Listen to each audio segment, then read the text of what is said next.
Sandiwara Radio, Babat Tanah Leluhur. Saatnya hampir tiba. Sebentar lagi rasa sakit itu akan tiba. Aku akan menghentikan semedi itu setelah aku mendapatkan tanda-tandanya. Babat Tanah Leluhur. Sebuah kisah kolosal dari tanah leluhur ratusan tahun yang silam di tanah Pasundan, yang diwarnai dengan kekerasan, ambisi, keserakahan, iri dan dengki, serta cita-cita dan cinta anak manusia. Kau belum juga mengatakan siapa pembunuhnya. Aku akan memberikan balasan yang setimpal padanya. Babat Tanah Leluhur. Naskah disusun oleh Tisar Sponsen. Ide cerita Cece Suhyar. Teknik dan montase Yadi Enos. Musik oleh Haris Sabar dengan sutradara Thomas Age. Babat Tanah Leluhur didukung oleh artis-artis Sanggar Prativi. Chris Urspon sebagai Raden Sakapalwaguna, Mucus sebagai Kilanjo, Herman sebagai Arit Lungkap, A.P. Burhan sebagai Surembangan, dan pembawa cerita Neni Sumardi.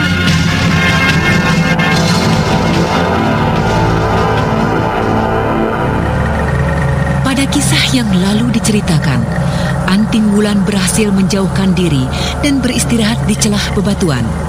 Sementara itu, Raden Purbaya bersama dengan Cempaka dan Mamangkuraya bertemu dengan pemuda yang pernah ditolong oleh Raden Sakapalwaguna. Dan pemuda yang mengaku bernama Ludira itu menceritakan tentang nasib dan penderitaannya, tentang keluarganya yang kini berada dalam tawanan Keraton Mandini.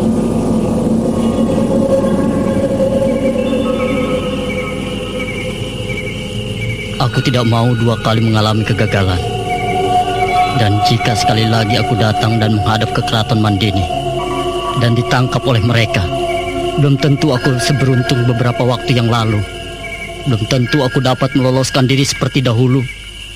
Karena itu di lereng Gunung Wukir ini, yang suci ini, aku akan mengadukan nasibku. Mengadu nasib? Ya, mengadu nasib. Aku akan memohon petunjuknya. Tapi jika aku tidak juga menemukan cara dan petunjuk untuk melepaskan serta menolong keluargaku, aku akan menghabisi nyawaku dengan pisau ini. Tidak ada lagi arti hidup untukku. Maaf.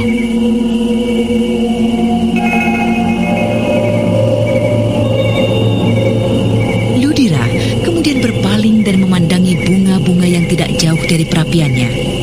Diraihnya bunga-bunga itu segenggam dan kemudian duduk bersila.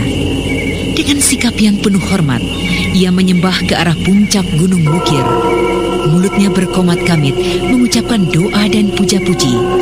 Sementara itu Cempaka, Purbaya dan Mamangkuraya saling pandang. Oh, apa yang harus kita lakukan dengannya, Kek? Bagaimana menurutmu, Purbaya? Itu lagi. Kakak Cempaka bertanya pada kakek, bukan pada saya. Oh, iya. Ya, tapi sama saja kan. Cempaka bertanya padaku, dan sekarang aku bertanya padamu. Bagaimana adik Purbaya? Apakah yang akan kita lakukan dengan Ludira? Kita coba berikan dia kesadaran. Kita ajak bicara baik-baik. Lalu persoalannya? Apakah kita biarkan dia menyelesaikannya sendiri? Sepertinya dia telah menghadapi jalan yang buntu. Kita bantu. Setelah selesai kita bersembahyang di puncak Wukir ini. Begini, aku mempunyai usul. Apa itu, Kek? Kita serahkan saja urusan ini pada Prabu Sanjaya. Maksud kakek? Ya, kita serahkan urusan ini pada Prabu Sanjaya. Biar dia yang menyelesaikannya. Aku yakin beliau adalah seorang pemuda yang jujur dan bijaksana. Pemuda itu dapat mengadukan masalahnya langsung pada Prabu Sanjaya. Bukankah dia telah mengenalnya? Iya, begitu kukira baik juga. Nah, untuk sementara biarkanlah dia bersembahyang. Kalian perhatikan dan amati saja sambil istirahat. Nanti jika dia telah selesaikan sembahyangnya, kita bicarakan lagi. Kita jelaskan padanya jalan keluar untuk masalahnya itu. Nah, sekarang aku ingin bersemedi. Silakan, Kek. Kami akan menjaga kakek di sini.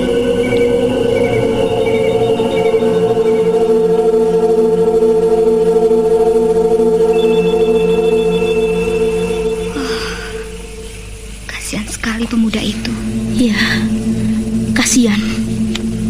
Jika saja peristiwa ini terjadi di Karangsedana, aku akan menghukum pejabat istanaku yang berbuat licik dan curang pada rakyatku. Ya, memang seharusnya lah demikian, Adik Purbaya.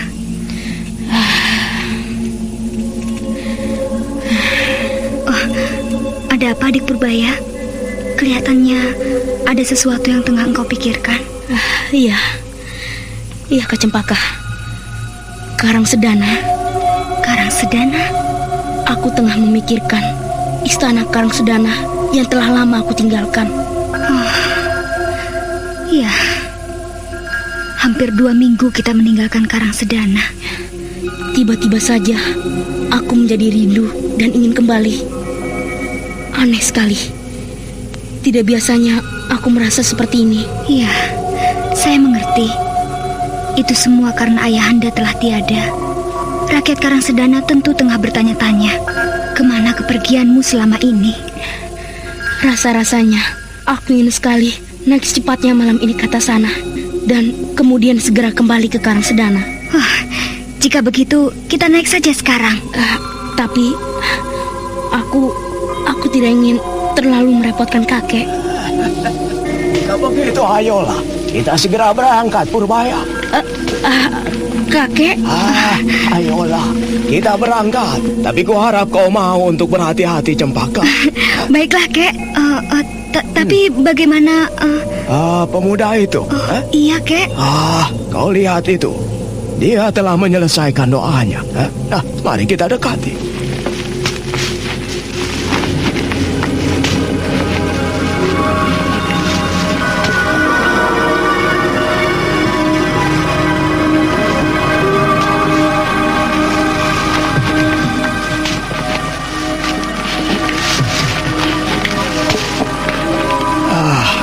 Anak muda, aku ingin naik ke atas sana. Tapi... ke atas sana? Ya, ke atas sana. Kau ingin berbuat ceroboh, ingin mencari mati seperti 3 orang pemuda yang tadi kutemui. Dengarlah, anak muda. Sebelum aku pergi meninggalkanmu, aku ingin memberikan satu jalan keluar untuk memecahkan kesulitanmu. Benarkah? Aku tidak akan menolong secara langsung, tapi sekedar jalan yang dapat kau tempuh. Jalan apakah itu, Kek? Katakanlah, aku akan berterima kasih sekali kepadamu, pada kalian semua. Baiklah, baik. Begini. Bukankah kau telah mengenal 3 orang pemuda yang sore tadi kau temui? Tidak, Kek. Saya tidak mengenalnya. Saya hanya sekedar tahu.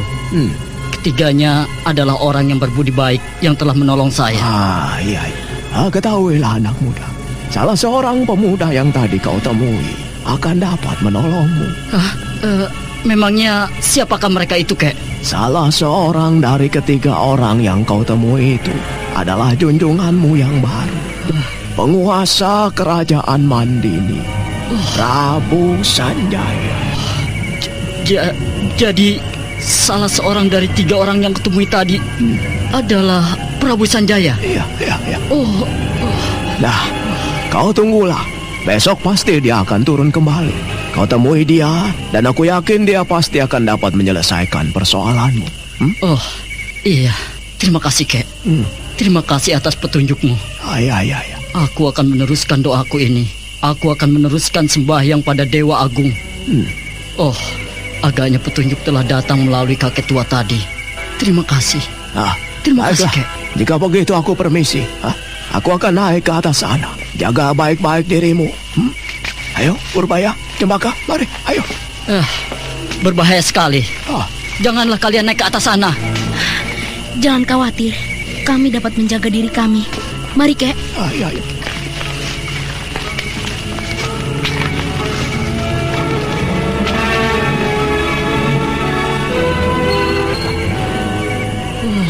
Dewata Agung.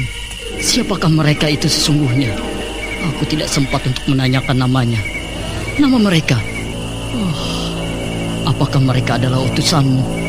Oh, Dewata. Selamatkanlah mereka dalam perjalanan, sebagaimana 3 orang yang terdahulu telah menolong diriku itu. Oh, aku akan berdoa kembali, berdoa untuk keselamatan mereka. Dan aku akan menunggu sampai mereka turun kembali. Aku harus menjumpai Prabu Sanjaya. Harus.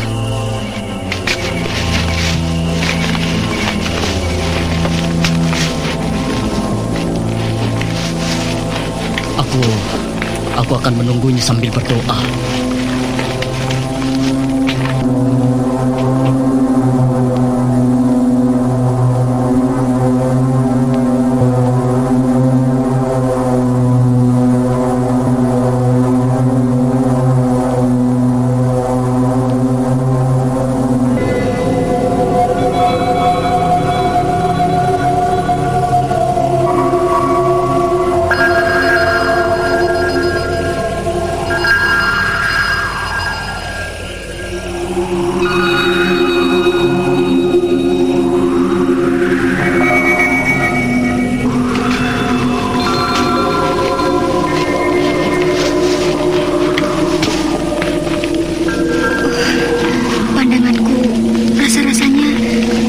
Dari setombak jauhnya ke muka.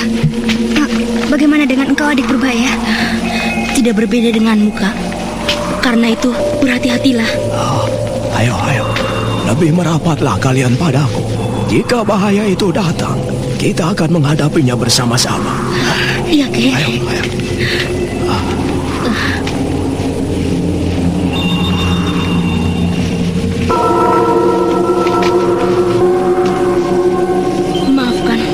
Kehendak aku menyusahkan kalian. Dan juga engkau, Kak. Apa yang kau anggap menyusahkan aku, adik Purbaya? Kegelapan malam seperti ini? Aku tidak takut dan juga tidak gentar. Sudahlah. Waspadalah terus, Cempaka. Jangan banyak bicara. Baik, Kek.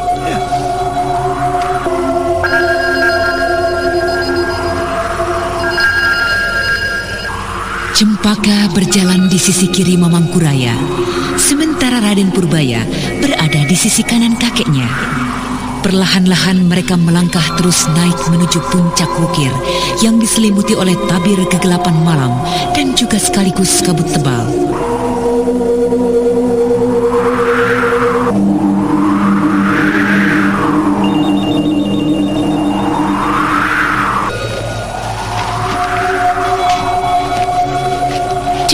Yang berjalan di sisi kiri Mamangkuraya melihat banyak bertaburan benda-benda yang bersinar sayup kekuning-kuningan.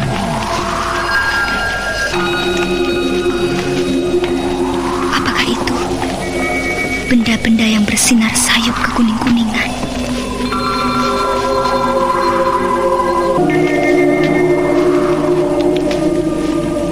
Cempaka yang tidak dapat menahan rasa penasarannya bergeser beberapa tindak dan kemudian meraih benda itu. Cempaka! Cempaka, di mana kau? Di mana Cempaka, Kek? Tadi dia berada di sebelah kiriku. Cempaka! Kak Cempaka!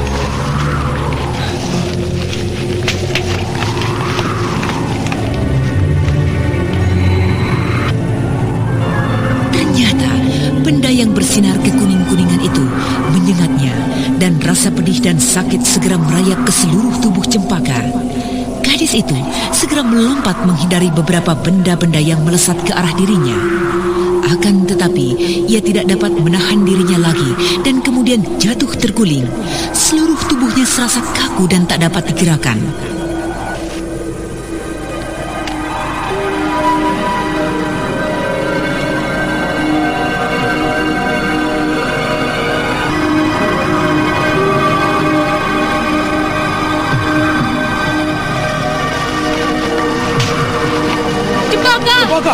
Cempaka! Awas Purbaya! Aku melihat sesuatu yang berbahaya. Awas! Apa ini, Kek? Purbaya, kita telah berada dalam kepungan ular-ular yang ganas dan beracun. Jadi Apakah Kak Cempaka telah Yo. Bertahan Purbaya, bertahan dan melemparkan benda dan seluruh hewan-hewan kecil dari tempat ini. Pasang kuda-kudamu.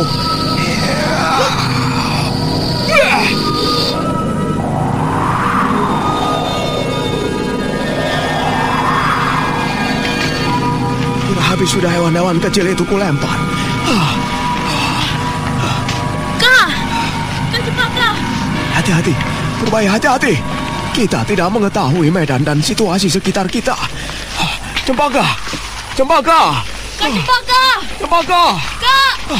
Purbaya, berhenti, berhenti. Jangan jauh-jauh dari sisiku. Kembali dan mendekat padaku. Ayo, aku akan mencarinya dengan aji 4 arah pembeda gerak. Cepatlah kau cari, Kek. Aku khawatir terjadi sesuatu dengannya. Ya. Kau berdirilah di sisiku. Jagalah aku. Aku akan memusatkan perhatianku untuk menggelarkan aji pendengaran saktiku.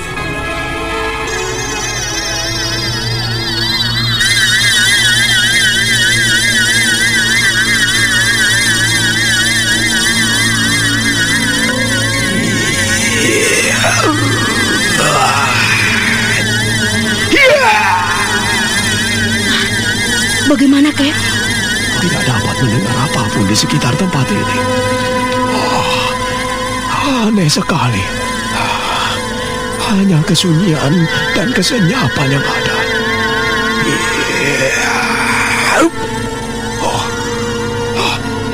Tempat ini benar-benar mengerikan. Jadi maksud kakek, Cempaka tidak berada di sekitar tempat ini. Entahlah, aku tidak mengerti, Purbaya. Mungkin juga ular-ular kecil itu berhasil menyengatnya.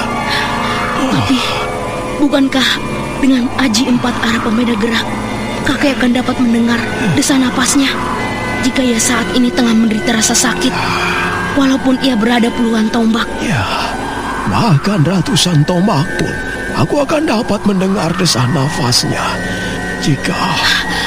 Apa maksud kakek? Sudahlah, tenanglah Purbaya. Kukira Cempaka akan selamat. Ya, dia akan selamat. Tapi, di manakah dia saat ini, Kek? Mengapa kakek tidak dapat mendengar dan mencarinya dengan aji pendengaran sakti kakek? Entahlah Purbaya. Tapi tempat ini memang begitu aneh. Aku tidak dapat mendengar suara apapun di sekitar tempat ini. Aneh sekali. Apa yang telah terjadi dengan Kak Cempaka? Kak! Kak Cempaka! Kak Cempaka! Kak! Apa itu yang keluar dari telapak tangan cucuku? Apakah? Oh iya. Agaknya itu adalah pusaka Banyu Catra Buana yang dahulu hilang lenyap masuk ke dalam tubuh. Ya, itu dia. Ujang Catra Buana. Senjata yang dicari-cari oleh tokoh-tokoh peserta lapas Sunda.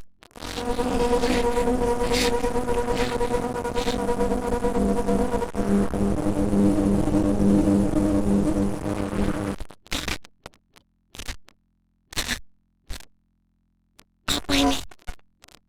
Pusaka Banyu Catra Buana. Sepertinya senjata ini di tangan Prabu Sora.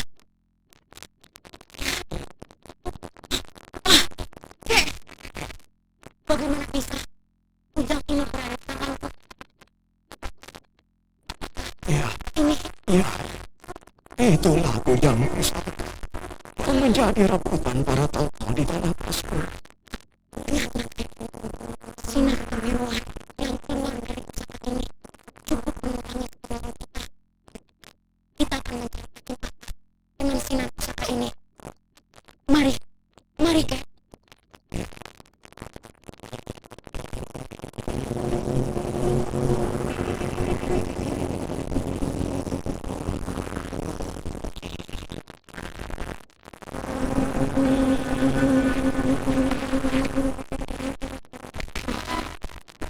Tidak ada Kak Cempaka di sekitar tempat ini. Kek, Kita perlu mencarinya dengan teliti di sekitar tempat ini. Ayolah kita mencarinya ke setiap bagian dan sudut-sudut di sekitar tempat ini. Mari, Kek.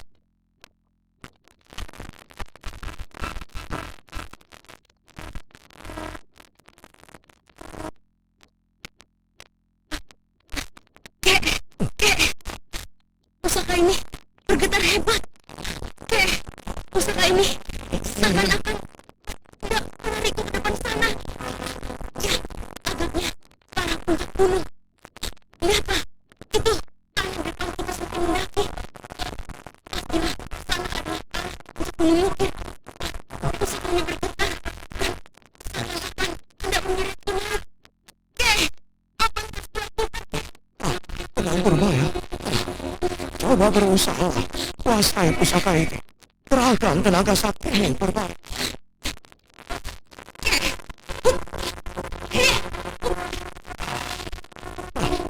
Bagaimana Purbaya? Apakah kau tidak juga dapat menguasai?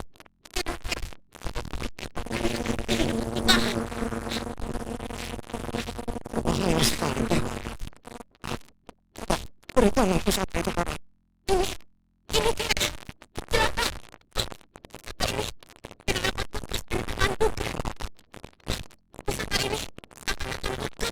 Menjadi sakti bawah tanganku.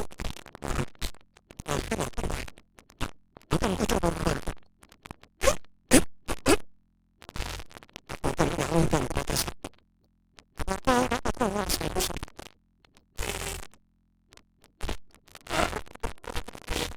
Maka kuasai pusaka itu Purbaya.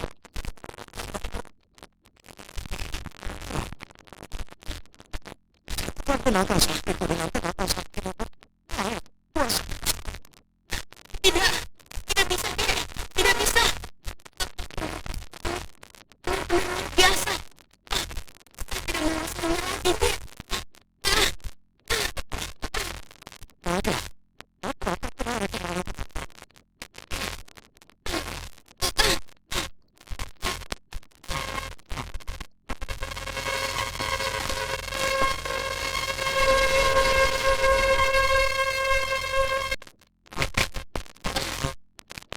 Kau itu berharap dan orang dari pusaka itu. Kepada. Akan berusaha untuk menguasai apapun mereka.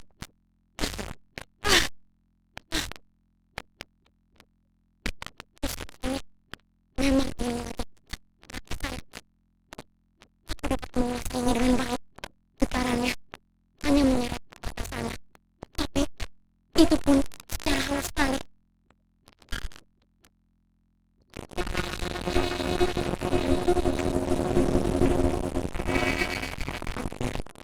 Jangan lakukan terlalu. Ikuti saja terus kepada arah yang ditunjuk. Baik, Kek.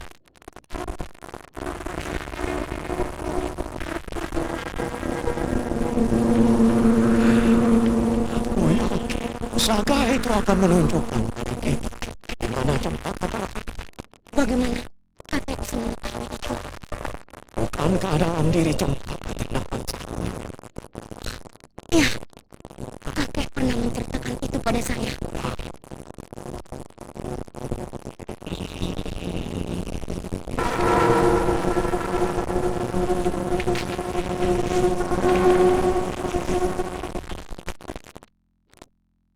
Dengan getaran dan kekuatan halus yang tersembunyi dalam pusaka Kujang Banyu Cakrabwana, mereka dibawa terus naik ke arah puncak Gunung Mukir.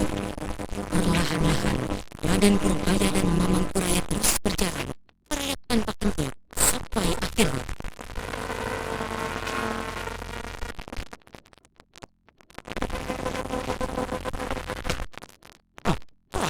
Lihat itu di depanmu Purbaya. Sebuah jurang.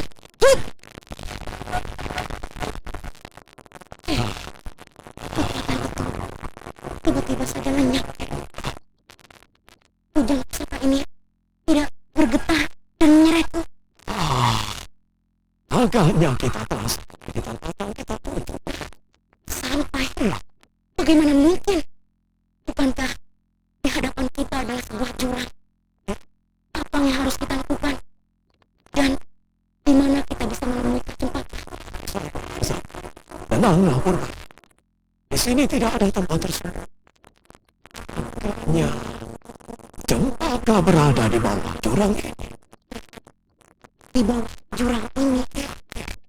Di bawah jurang.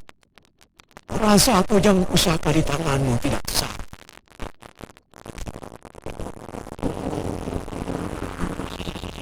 Raden Purbaya termenung sesaat dan kemudian perlahan-lahan ia mendekati mulut jurang itu. Dengan cahaya kebiruan yang memancar dari kujang pusaka di tangannya, ia dapat melihat jurang yang gelap di bawah mereka yang diselimuti oleh kabut yang sangat tebal.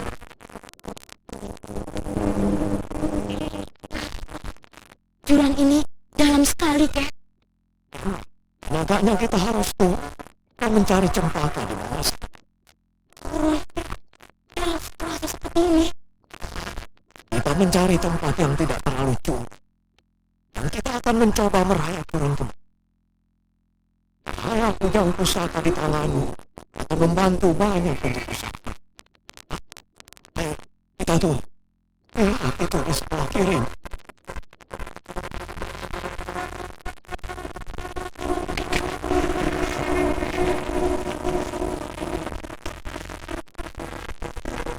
Perlahan-lahan, Raden Purbaya melangkah mengikuti kakeknya sambil mengangkat tinggi kujang pusaka di tangannya.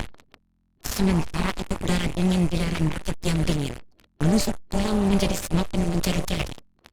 Hawa pusaka dari kujang Cakrabuana membuat kakek Mamang Puraya harus mengerahkan tenaga saktinya sementara ia merayap turun.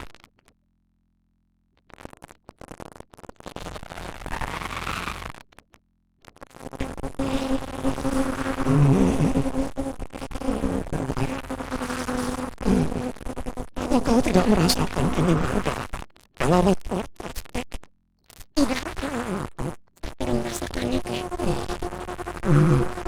bagaimana dengan kujang di tanganmu itu? Apakah kau tidak merasakan bahwa ini yang menyengat keluar dari perut? Aku merasakan hawa hangat yang keluar dari tangkal kujang yang tenggelam ini.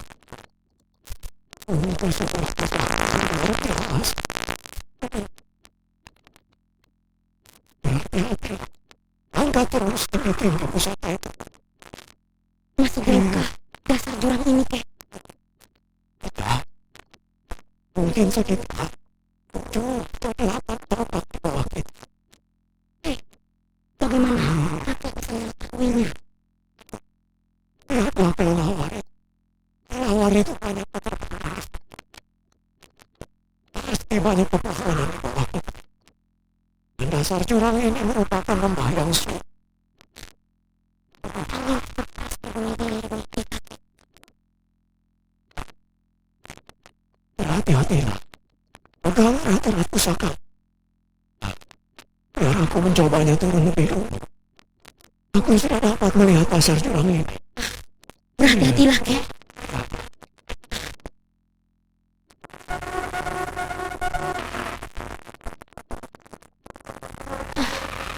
Di manakah Kak Cempaka, Kek? Tempat ini sunyi sekali. Ya. Tidak ada sesuatu yang dapat kita jadikan petunjuk untuk menemukan Kak Cempaka. Marilah kita coba periksa tempat ini lebih teliti lagi.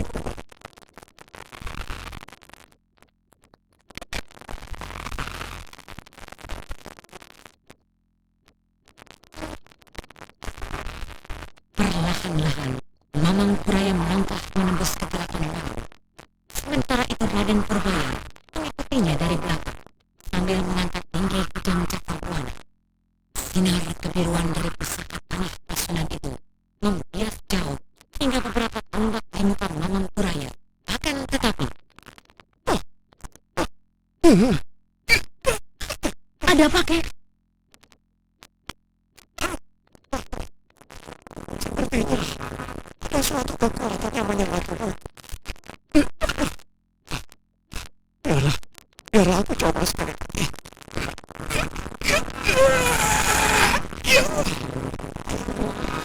Mamang Puraya mengerahkan tenaga saktinya, membentengi tubuhnya dengan kekuatan dalamnya, dan kemudian perlahan-lahan ia kembali maju melangkah ke depan menuju tempat di mana ia mendapatkan sengatan kekuatan yang sangat hebat. Akan tetapi, ketika ia tiba di tempat semula,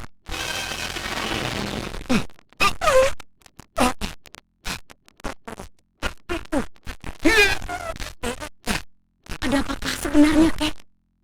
Mengapa dengan diri kakek? Siapa yang menyerang kakek?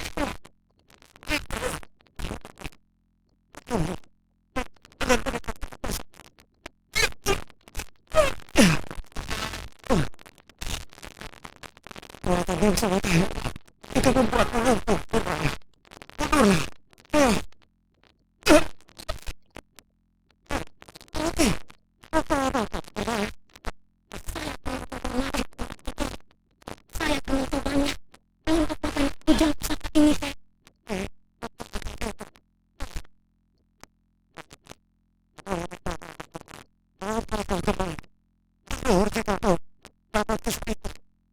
Saya akan mencobanya, Kek. Perlahan-lahan, Raden Purbaya melangkah sambil menggenggam kujang pusaka Cakrabuana itu. Satu-satu ia melangkah dan terus melangkah.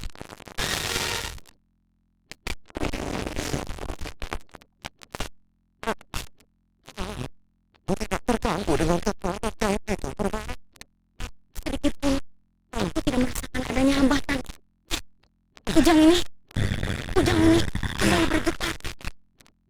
Ia seakan-akan hendak membawaku terus ke muka sana. Ayolah, mungkin kekuatan kita telah sirna. Ayo, Kek. Aku tidak dapat lagi menahan dari kujang pusaka ini. Bagaimana keadaanmu?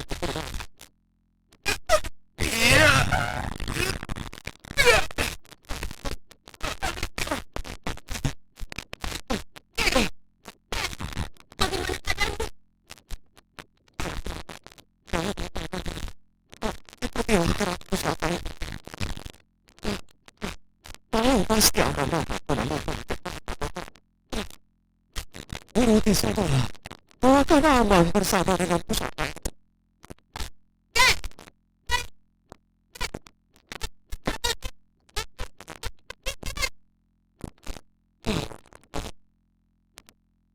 Sebenarnya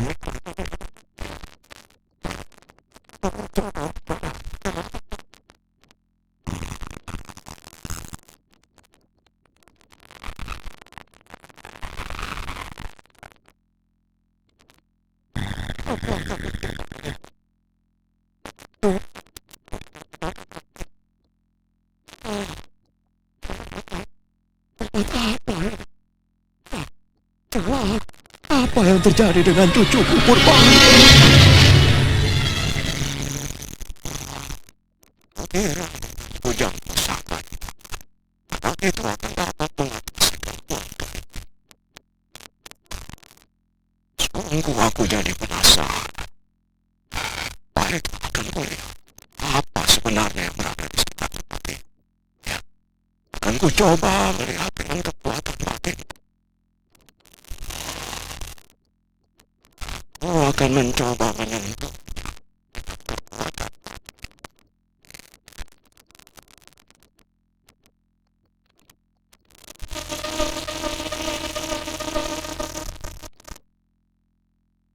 Mamang Puraya memejamkan matanya dan kemudian menyalurkan hawa saktinya ke seluruh tubuhnya.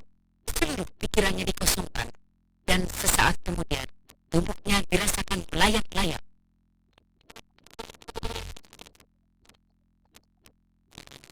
Alam sekitarnya dan bahkan dirinya sendiri sudah tidak disadarinya lagi. Kekosongan, kehampaanlah yang dirasakannya.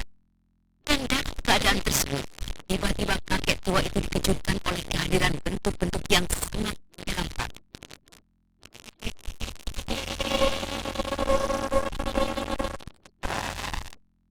Yalah aku, tempat apa ini? Kak cucuku, tempat ini sangat berbahaya sekali. Makhluk-makhluk itu mendekatiku. Celaka, berbahaya sekali.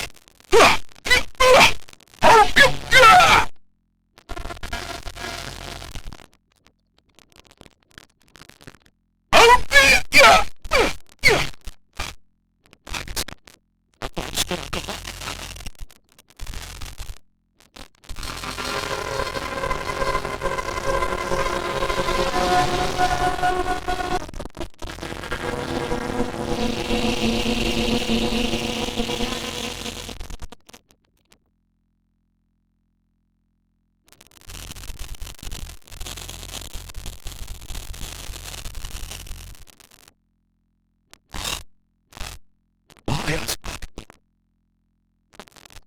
Berbahaya sekali keadaan itu. Akan maju dan terus ke depan. Akan ku cari obat.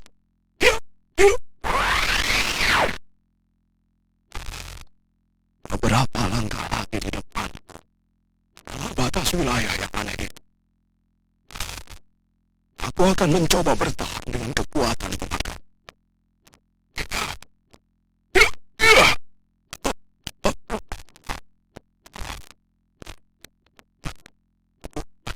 Aku akan terus melangkah. Aku harus menemukan cucuku.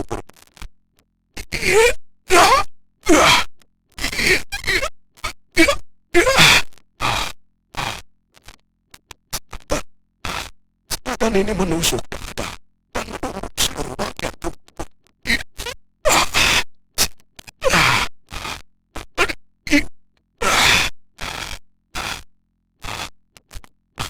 Aku tidak tahan lagi. Dadaku terasa sesak sekali. Berbahaya. Berbahaya.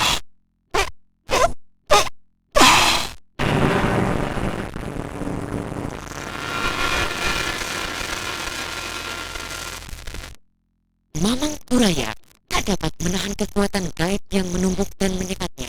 Karena itu baru beberapa belas langkah ia roboh tak sadarkan diri. Sementara itu Raden Purbaya yang menggenggam kujang pusaka terus saja melangkah.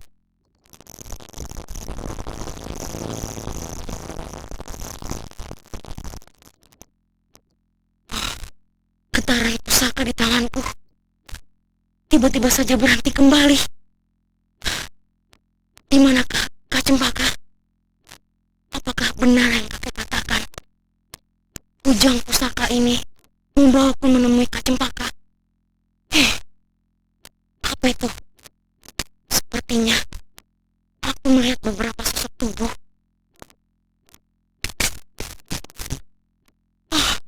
Siwa Agung, apakah aku tidak salah melihat?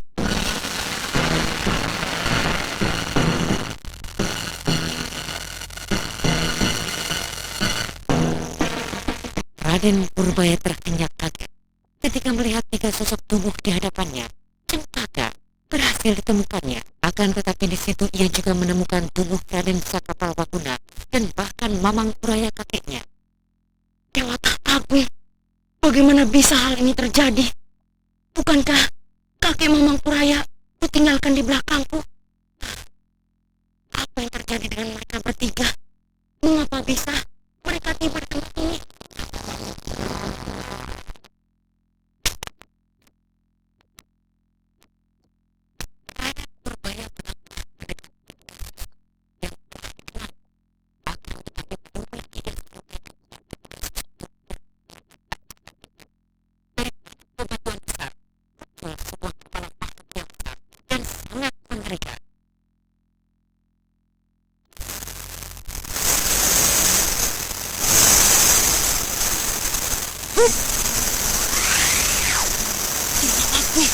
Makhluk apakah itu? Oh, seekor ular raksasa. Celaka! Apa yang akan dilakukan oleh ular itu yang mendekati ketiga sosok tubuh itu? Aku harus mencegahnya. Minggir dan menjauh kau ular jahat! Iya! Ais! Ais! Iya! Iya! Ais!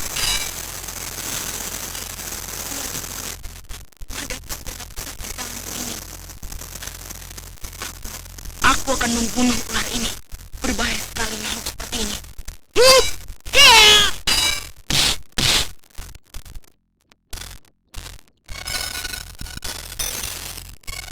Cepat Raden Purbaya menyerang ular raksasa itu dengan kibasan-kibasan senjata pusakanya.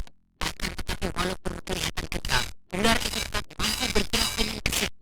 Sampai dari amukan dari kujang cakra sampai suatu ketika kelengahan dari Raden Purbaya dimanfaatkan ular raksasa itu. Itulah yang berada di samping Raden Purbaya berhasil memukulnya.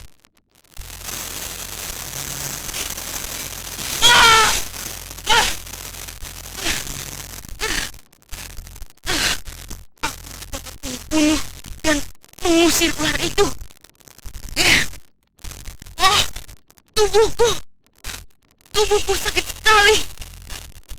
Tulang-tulangku terasa hancur oleh gibasan ekor ular itu. Agaknya ular itu tak cinta dengan kujang pusaka ini. Apa yang akan dilakukan oleh ular itu? Ular itu mendorong Paman Saka, Kak Cempaka, dan juga kakek. Aku akan mencegah ular setan itu mengganggu mereka. Hei! Berhenti! Jangan kau ganggu mereka, ular jahat! Ular setan! Rasakan seranganku kali ini, ular jahat! Hiya! Hiya! Mungkinnya untuk menjauhi tempat ini. Hai! Hiya! Hei! Hiya! Hai! Ular ini menjadi semakin takut dengan kujang pusakaku ini. Hiya! Hai! Hiya! Hai!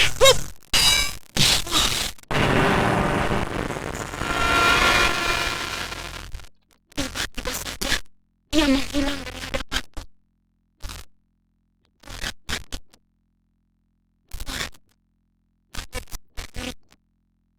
Ternyata aku menghadapi seekor ular siluman. Ah! Iya! Maka siluman licik. Dia menyerangku secara gaib. Hei! Ular siluman licik! Keluarlah! Ayo! Hadapi aku secara jantan! Iya! Hai! Hai! Raden Purbaya melepaskan kujang cakrabuananya ke kiri dan kanan. Sesaat, pemuda dari Karang Sedana itu menjadi gelisah kelabakan. Tak tahu harus bagaimana menghadapi ular yang menyerangnya secara gaib. Dengan kegelisahannya, terjadi kembali satu pernikahan. Kujang pusaka di tangannya tiba-tiba saja lenyap entah kemana.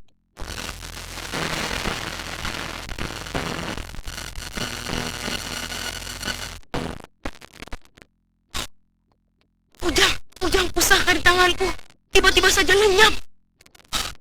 Apa yang sesungguhnya terjadi? Tidak lagi kudengar. Apakah ular itu telah pergi dari tempat ini? Sudahlah, tidak perlu aku mengurusinya. Aku harus menolong mereka dan menyadarkannya.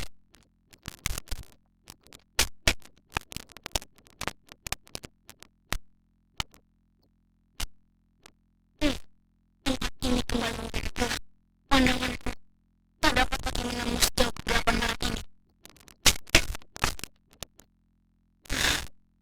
Akan mencoba membangunkan mereka. Kak! Kak Cempaka! Kakek! Mereka dalam keadaan pingsan, tidak sadarkan diri. Aku akan mencoba mengurutnya.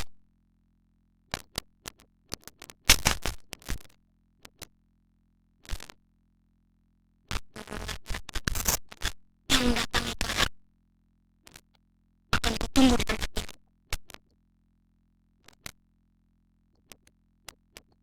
Agaknya dia pun menyadari geraknya aku ketahui. Dia kini berhenti. Kini dia mendekatiku dengan lebih berhati-hati. Berbahaya sekali. Gelap yang langit ini seakan-akan mengurungku dalam penjara gaib.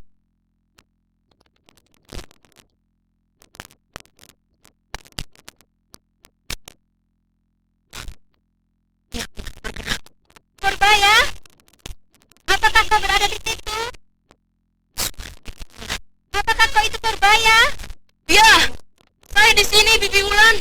Saya di sini bersama-sama dengan Paman Saka Palaguna, Kak Cempaka, dan juga kakek. Kakang Saka? Kakang Saka bersamamu? Di mana dia?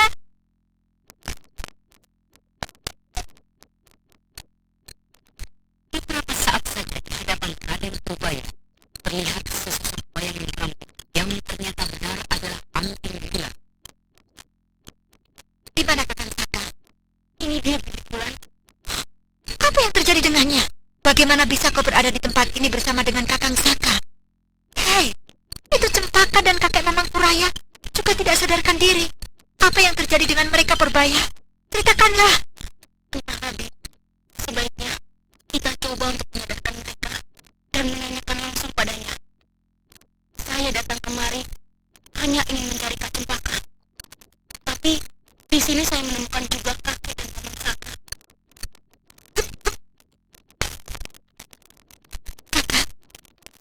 Kakak, sadarlah kakak.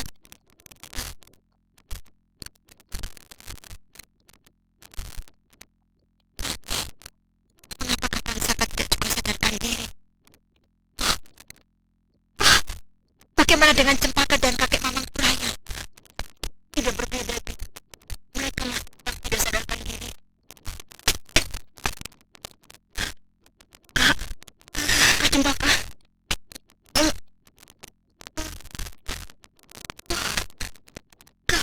Kau adik Purbaya.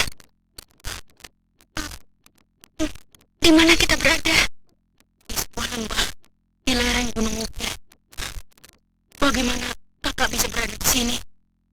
Apa yang terjadi dalam kegelapan di daerah ular kecil itu? Kakak tiba-tiba saja menghilang. Kau, Bibi Wulan juga berada di sini. Iya. Apa sebenarnya yang terjadi dengan dirimu? Kukira tentu ada hubungannya dengan Kakang Pusaka. Saat itu, ketika aku merasakan sengatan dari ular kecil itu, aku melompat jauh. Kemudian kembali aku melompat ketika aku menyadari bahwa di sekelilingku banyak terdapat ular-ular kecil. Dan tidak berapa lama aku jatuh dan tidak sadarkan diri. Tapi samar-samar sebelum aku hilang kesadaran,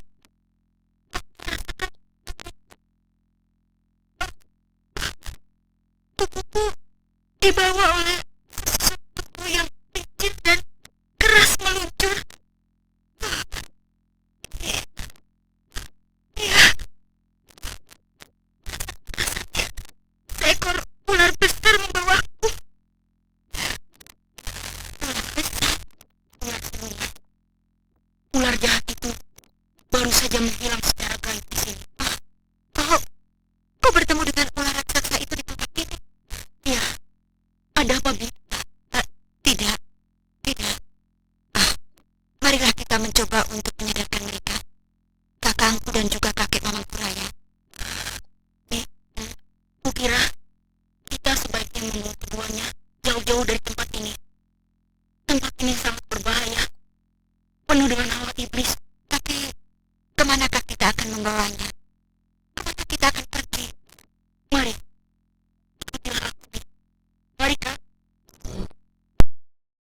Tidak, saya akan tetap naik ke atas sana. Dengarlah, lereng Gunung Bukir sudah lebih dari cukup untuk bersembahyang dan memohon dan memuja Yang Agung. Tapi jika kalian tetap bersikeras untuk tetap naik, untukmu aku peringatkan Bulan dan juga kau Cempaka. Tinggallah di tempat ini dan biarkan Purbaya dan Saka yang terus naik ke atas sana. Mengapa begitu, Kek? Tidak, saya akan tetap naik ke sana. Seandainya aku jelaskan, kalian tentu tetap tidak akan percaya. Dengarlah kata-kataku. Kelak setelah Saka dan Purbaya kembali, tentu kalian akan mengetahui sebabnya. Selamat tinggal. Aku akan tetap naik ke atas. Tapi kau harus mendengarkan kata-kata kakekmu itu, Wulan. Kak Wulan benar, Kek. Eyang Kaliman terlalu mengada-ada. Masakan kami berdua dilarang naik? Apakah ada kekecualian untuk wanita? Tidak, saya juga akan tetap naik. Betul, Cempaka. Marilah kita naik ke atas. Ayo, Kakang Saka. Tapi apa, Kakang? Apakah Kakang takut menghadapi rintangan di atas puncak sana? baiklah Wulan. Mari kita naik, tapi tingkatkanlah kewaspadaanmu. Nah, begitu baru bagus. Ayo, Cempaka. Iya. Bungkus dirimu dengan hawa saktimu, Cempaka. Seakan hawa aneh akan semakin menghambat gerakan kita. Ya.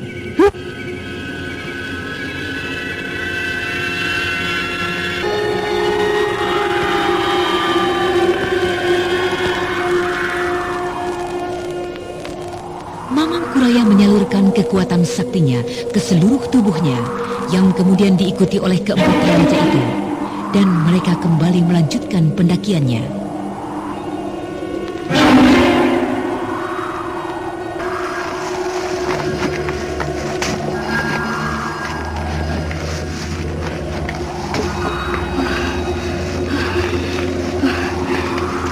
Hati-hati, Cempaka. Iya, Kek. Awas, Kak Cempaka. Apakah kita hentikan saja perjalanan kita di sini? Jangan, kita lanjutkan. Aku masih sanggup. Hanya saja kakiku terasa berat. Bagaimana keadaan Cempaka, Kek? Aku masih sanggup, Bibi Wulan. Ayo, teruskanlah. Hup. Marilah, kuberi kau, Kak Cempaka.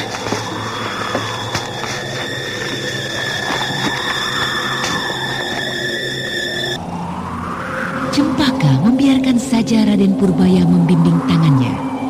Cekalan tangan Purbaya yang telah tumbuh menjadi seorang pemuda yang kekar dan perkasa membuat Cempaka seakan-akan melayang-layang.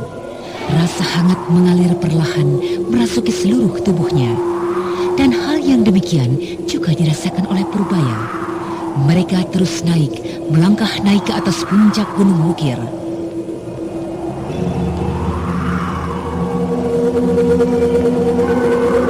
Belum lagi berkepanjangan kehangatan genggaman tangan Raden Purbaya, Cempaka tiba-tiba merasakan dadanya berdetak, dan pandangannya seketika dirasakan berkunang-kunang.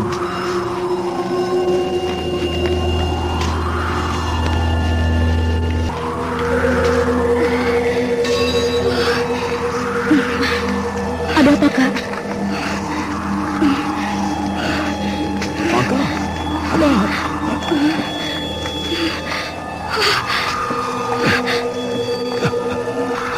Awas, Purbaya, menyingkirlah. Aku melihat suatu keanehan pada diri Cempaka. Iya, tapi mengapa aku harus menyingkir, Kek? Kakek benar, Raden. Lihatlah, itu pandangan matanya. Lihat, dia kelihatan demikian membencimu. Membunuh kau, laki-laki busuk!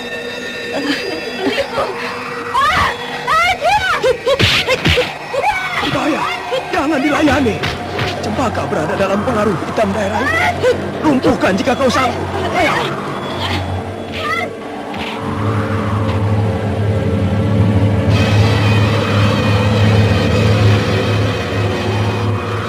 Cempaka yang dalam keadaan tidak sadarkan diri menyerang Raden Purbaya dengan membabi buta. Sementara itu Mamang Kuraya bersiap-siap melompat membantu Raden Purbaya untuk melumpuhkan Cempaka. Belum lagi ia bertindak, telah terdengar teriakan keras dari Raden Sakapalwakuna. Nanti Bulan, apakah kau gila? Kau bodoh kau! Kau bodoh kau, laki-laki bodoh! Kau bodoh kau! Bulan, sadarlah. Kuasai dirimu. Bulan, ini aku kakangmu. Bulan. Salah peringatan dari Eyang Kaliman. Aku harus melumpuhkan Cempaka dulu. Kemandaian Cempaka kini sudah mulai mengimbangi Purbaya. Karena itu sulit bagi anak itu untuk melumpuhkan Cempaka. Aku harus membantunya.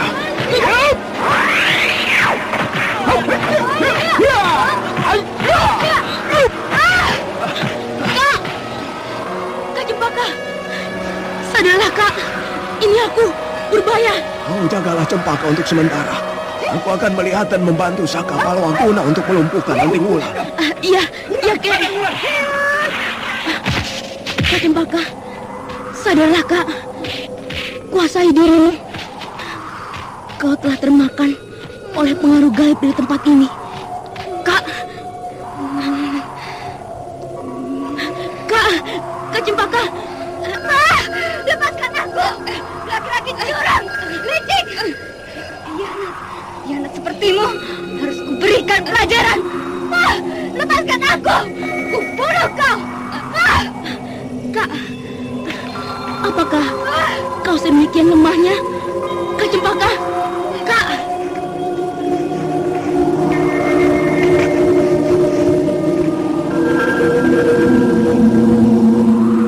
Raden Purbaya berusaha untuk menyadarkan Cempaka.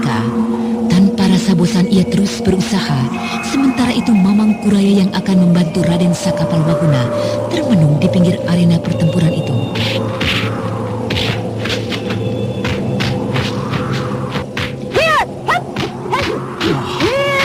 Luar biasa sekali kepandaian kedua anak muda itu. Saka mampu mengimbangi Anting Wulan. Oh, luar biasa dan tidak pernah dapat kuduga. Jala Sukma Sakapalwaguna menguasai ilmu langkah itu. Pastilah ilmu itu didapatkan dari Eyang Kaliman atau yang dahulu dikenal dengan nama Resi Sanata Dharma. Tidak mudah bagiku untuk mengalahkan salah seorang dari anak muda itu, apalagi Anting Wulan. Banyu cakra buananya luar biasa sekali. Agaknya Saka mulai terdesak. Ia tidak lagi dapat mengimbangi kemampuan Anting Wulan. Wulan, sadarlah Wulan. Kau dapat membunuh aku dengan kebodohanmu itu. Wulan, Wulan, sadar Wulan. Memang sepantasnya lah kau mati.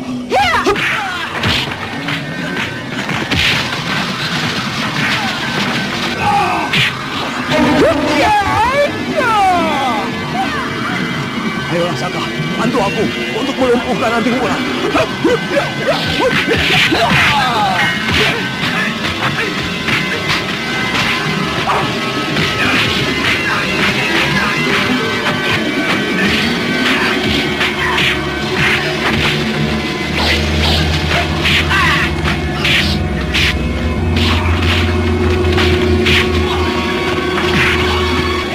Dengan bantuan Mamang Kuraya, Raden Sakapalwaguna akhirnya dapat menekan Anting Wulan. Dan beberapa saat saja, gadis perkasa yang pernah mendapat gemblengan dari penguasa Laut Selatan terdesak. Dan akhirnya, sebuah pukulan dari Mamang Kuraya membuatnya terlempar.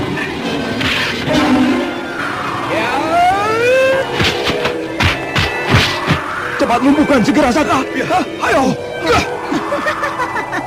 Kalian kira akan mampu melumpuhkan aku? Awas, jangan lengah Saka. Ingatlah, Wulan saat ini berada dalam pengaruh setan. Kita harus melumpuhkannya segera. Jangan termakan oleh perasaanmu. Ayo.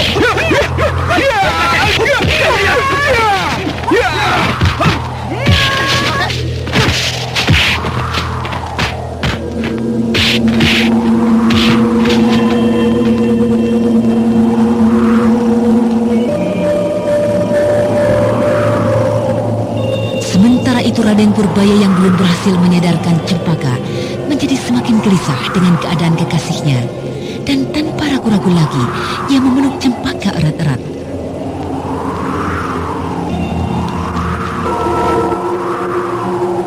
Kak Cempaka, sadarlah. Kak Cempaka, sadar. Lepaskan aku, lepaskan.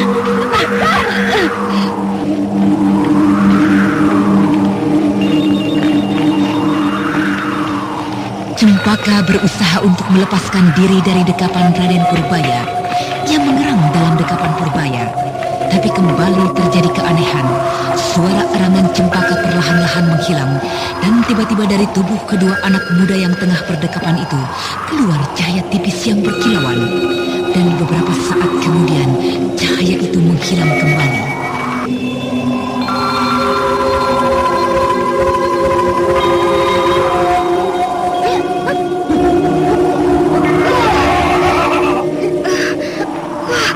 Adik Purbaya, apa yang kau lakukan? Kau sudah sadar kembali. Sadar? Apa yang telah terjadi? Hei, apa itu? Mengapa dengan Bibi Wulan dan Paman Saka? Mengapa mereka bertempur? Kakek menyerang Bibi Wulan juga. Masih ingatkah engkau dengan peringatan dari Eyang Kaliman? Iya. Tapi apakah hubungannya dengan keanehan ini, Adik Purbaya? Lihatlah sikap dan kegarangan Bibi Wulan. Perhatikan baik-baik mata dan juga kata-katanya. Iya. Aku tidak mengerti. Aku melihat sikap Bibi Wulan yang kelihatan ganas dan membenci Paman Saka. Itulah rupanya maksud dari peringatan Eyang Kaliman. Bibi Wulan dalam keadaan keadaan tak sadar.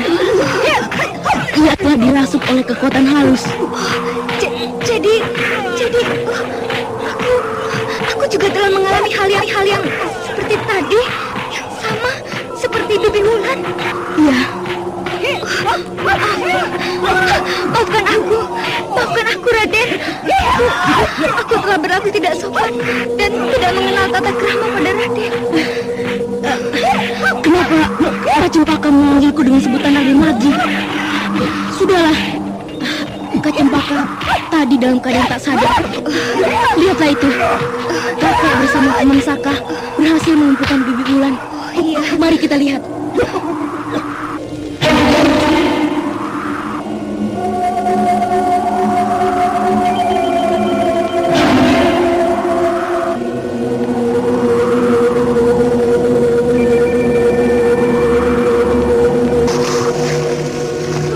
Lepaskan kepaksaanmu dan tidak kecorat.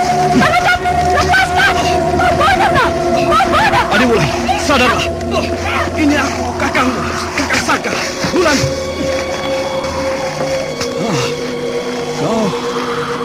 Kau sudah sadar, Cempaka? Bagaimana itu kau lakukan, Purbaya? Saya juga tidak mengerti, Kek. Tiba-tiba saja Cempaka menjadi sadar kembali. Iya, Purbaya. Apa yang sudah kau lakukan pada Cempaka? Kau ingat-ingatlah. Aku ingin menolong adikku Wulan. Tapi saya benar-benar tidak mengerti, Paman Saka. Tiba-tiba saja Kak Cempaka sadar. Ya, tiba-tiba saja tanpa saya duga. Ya, begitulah, Paman. Bagaimana, Kek? Apa yang kini saya harus lakukan? Apakah Adik Wulan akan sadar dengan begitu saja? Aku juga tidak mengerti, Saka. Tapi apa, Kek? Apa yang harus saya perbuat dengan adik Wulan?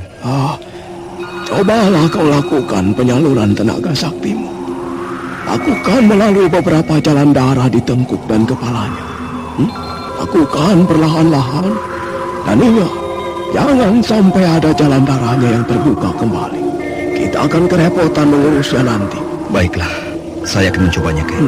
Lakukanlah. Dan aku tidak akan menjanjikan hasilnya. Iya, saya mengerti, Kek.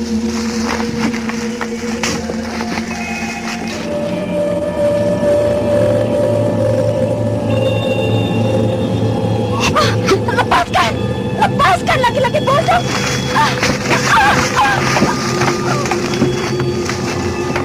Kek, adik Wulan tidak sadarkan diri. Ya, tidak apa. Coba kau teruskan salurkan tenaga saktimu. Tapi ingat, perlahan-lahan. Iya, Kek.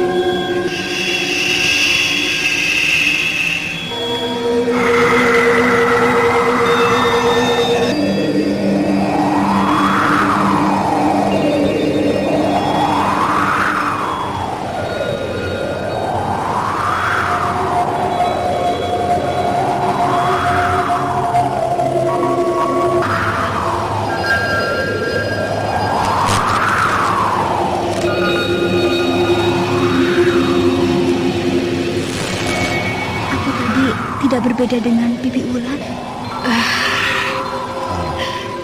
Kemarilah, Purbaya. Duduklah di sini. Ada apa, Kek? Purbaya, ingat-ingatlah. Aku ingin kau mengingat kembali apa yang telah terjadi dengan diri Cempaka. Dan apa yang kau lakukan hingga Cempaka berhasil menjadi sadar kembali. Saya... Jawablah dengan jujur, Purbaya. Apa yang menyebabkan Cempaka sadar kembali? Jawablah. Jawabanmu sangat kubutuhkan untuk menolong Anting Wulan. Jawablah dengan jujur, Purbaya. Apa yang menyebabkan kembalinya kesadaran Cempaka? Jawabanmu sangat kubutuhkan untuk mengembalikan kesadaran Anting Wulan. Saya... Apa yang sebenarnya kau sembunyikan? Saya tidak tahu, Kek. Apakah yang saya lakukan itu yang menyembuhkan Kak Cempaka. Apa itu yang kau lakukan? Hah? Saya Hah? tidak mungkin. Hah? Tidak mungkin, Kek. Oh. Apa sebenarnya yang telah terjadi, Adik Purbaya? Mengapa kau ragu untuk mengatakannya? Katakanlah. Memang saya melakukan sesuatu. Tapi saya kira bukan itulah yang menyebabkan kembalinya kesadaran Kak Cempaka. Oh, apa itu? Apa kau memeluk Cempaka? Iya. Oh. Bagaimana kakek bisa tahu? Hah? Apakah kakek melihatnya? Tidak, aku hanya menduganya. Agaknya benar dugaanku. Ya, benar dugaanku. Apa maksud kakek? Benar dugaan kakek? Iya, kekuatan halus yang tersembunyi dalam tubuh kalian yang menyebabkannya. Kekuatan itu, Ya, kekuatan itu lagi. Tapi saya tidak pernah tahu. Dan lagi, apakah hubungannya dengan pelukan yang saya lakukan dalam keadaan cemas, dalam keadaan gelisah karena mengkhawatirkan nasib Kak Cempaka? aku telah menyaksikan beberapa kali. Ya, beberapa kali aku telah menyaksikan perubahan sikap dan munculnya kekuatan itu. Hadirnya kekuatan itu. Lalu hubungannya dengan perbuatan Adik Purbaya apa, Kek? Kekuatan itu muncul ketika kalian saling mendekat. Ya. Aku terpaksa mengatakan ini, tapi aku belum dapat memastikannya.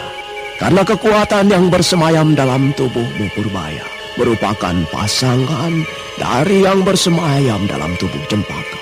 Dan ya itulah sebabnya dulu kukatakan sebelum kau menikah dengan Raden Landaya, bahwa kalian sesungguhnya telah ditakdirkan untuk bersatu, untuk berpasangan. Sudahlah, jangan kau pikirkan kata-kataku itu, Purbaya. Alangkah sialnya aku berbicara ini. Gila. Sudahlah, jangan dipikirkan lagi masalah dirimu itu. Sekarang marilah kita pikirkan bagaimana cara menolong Anting Wulan. Aku ragu dengan cara yang sedang dilakukan oleh Saka Palwaguna sekarang.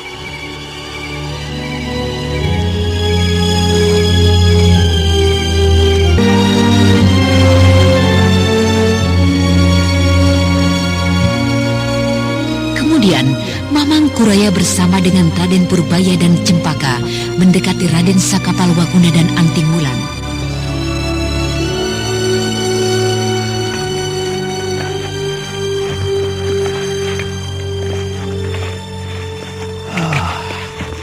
Wajahnya masih nampak tegang.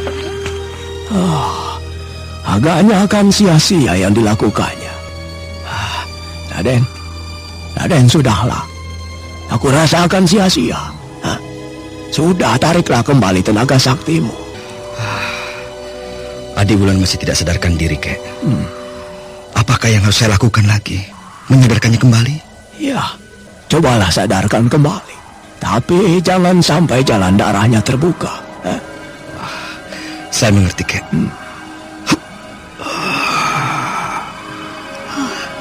Bibi Wulan membuka matanya. Dia telah sadar, Kek. Iya, tapi lihatlah itu matanya.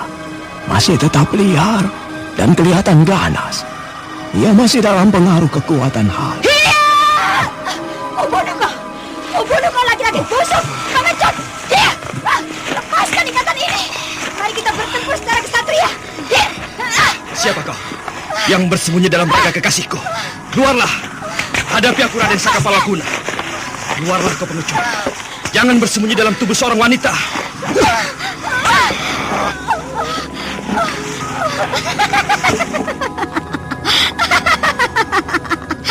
Kau menantangku, anak muda? Jika begitu, kau kembali harus menghadapi lagi kekasihmu ini. Ayo. Anting Wulan menggeram beberapa saat, seperti tengah berjuang untuk melepaskan diri dari ikatan dan belenggu yang mengikat erat tubuhnya. Dan beberapa saat kemudian kemudian, tubuh yang semula terkapar tidak berdaya melenting tinggi dan kemudian menyerang Raden Sakapalwaguna dengan serangan-serangan yang dahsyat.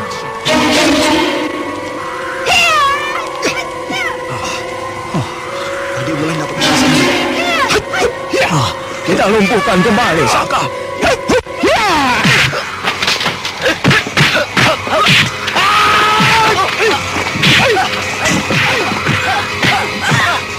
Berhati-hatilah, Saka. Kekuatan Anting Wulan menjadi semakin berlimpah.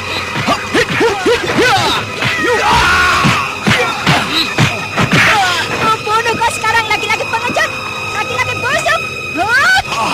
Demi Sang Jagat Betara, jangan lakukan Wulan.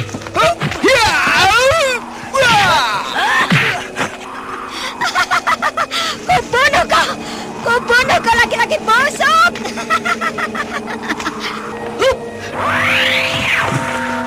Hadapi kami dahulu, iblis. Baru kau dapat membunuh mereka.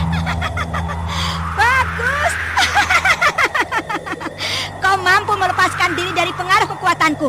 Nah, sekarang terimalah kematianmu. Berhati-hatilah, Kak. Ya, Adik Purbaya.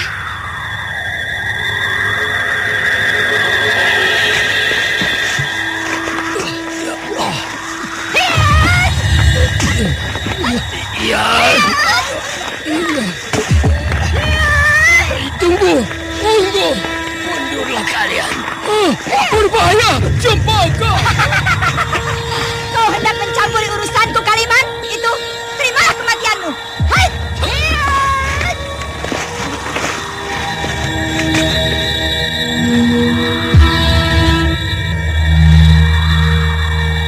Serangan Anting Wulan yang membadai dihadapi Eyang Kaliman dengan geraknya yang ringan bagaikan asap yang selalu menyibak manakala datang tiupan angin.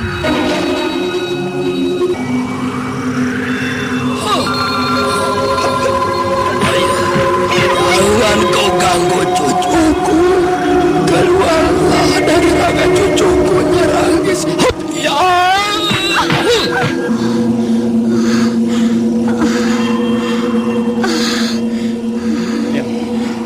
Tolong keluarkanlah iblis itu dari tubuh adik Wulan. Bawalah kembali anak itu ke bawah, ke tempat di mana kalian bertemu dengan diriku. Bawalah cepat. Aku menunggu kalian di bawah sana. Hop!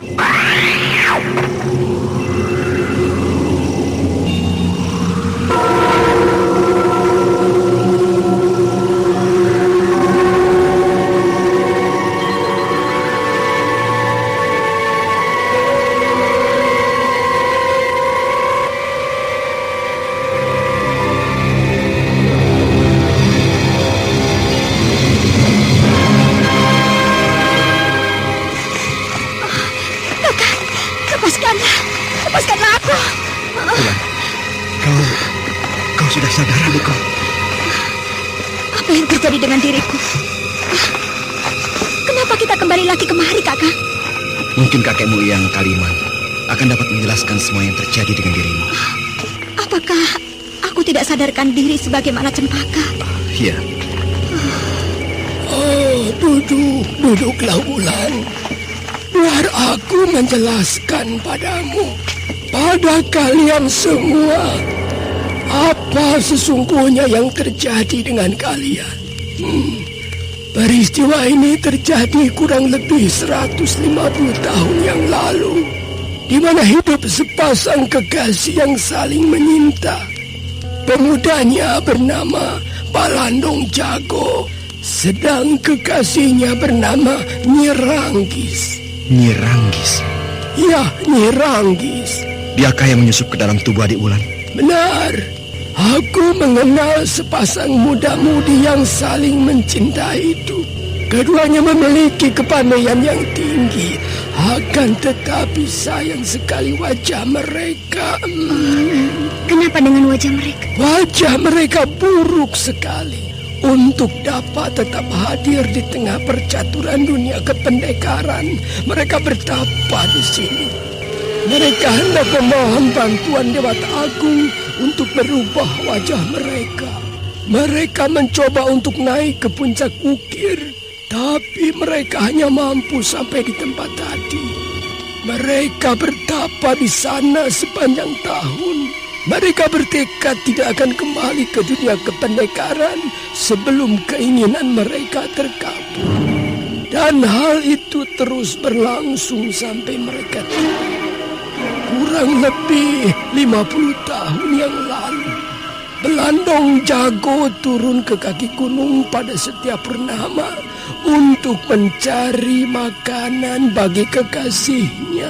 Akan tetapi, pada suatu hari, aku berhasil memergoki perbuatan Belandong Jago.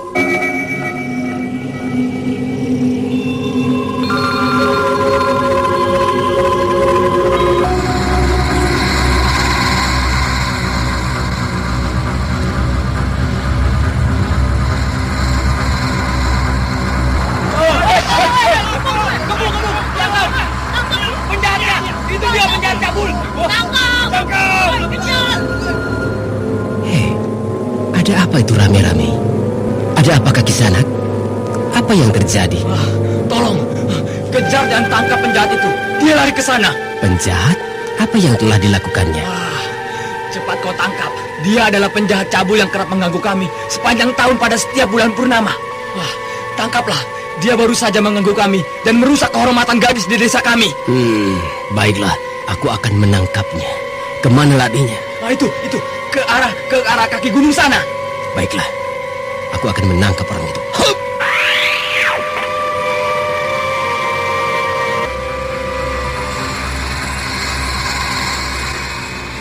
Kemudian, aku berlari mengejar ke arah yang ditunjukkan oleh penduduk desa itu.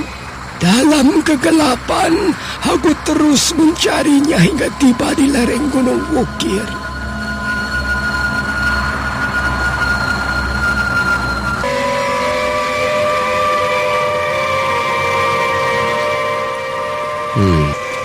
Ada sesosok bayangan di depanku. Itu bayangan naik terus ke arah puncak gunung ini. Aku harus mengejarnya.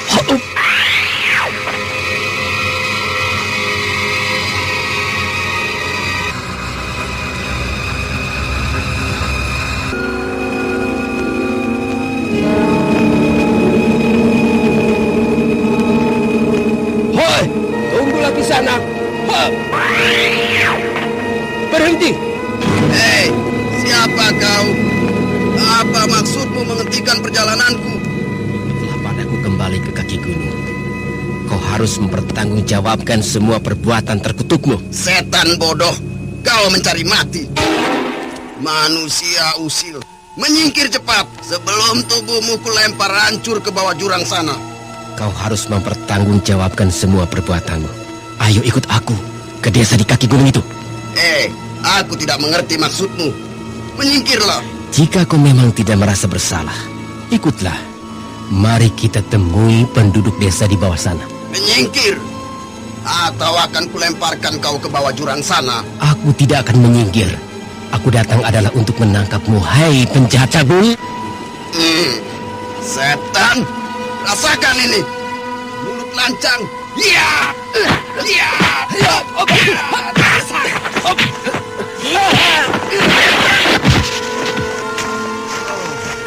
Aku harus cepat menyelesaikan sebelum Ranggis datang dan mengetahui ulahku selama ini.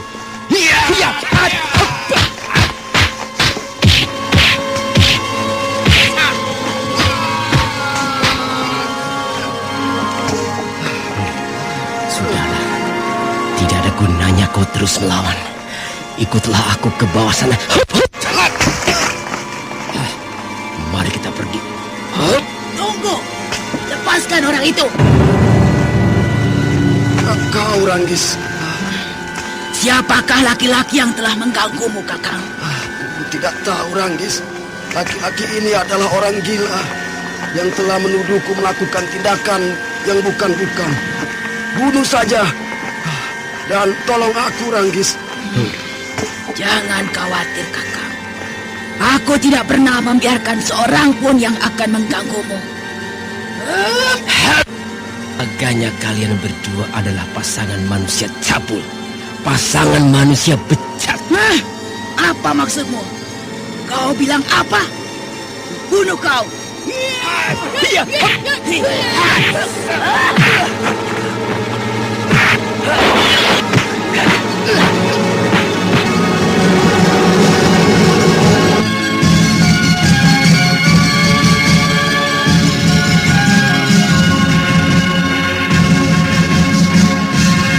Melihat serangan nenek tua yang deras menerjangnya, Kaliman segera melempar tubuh laki-laki dari tangannya dan kemudian menjemput dan melayani tandang nenek tua itu. Nah, para pendengar sekalian, bagaimanakah kisah dari dua tokoh itu? Dan bagaimanakah pula dengan perjalanan mereka menuju puncak bukir? Untuk mengetahui jawabannya, ikutilah kisah Babat Tanah Leluhur ini dalam episode ke-15, Rahasia Puncak Gunung Wukir. Sampai jumpa.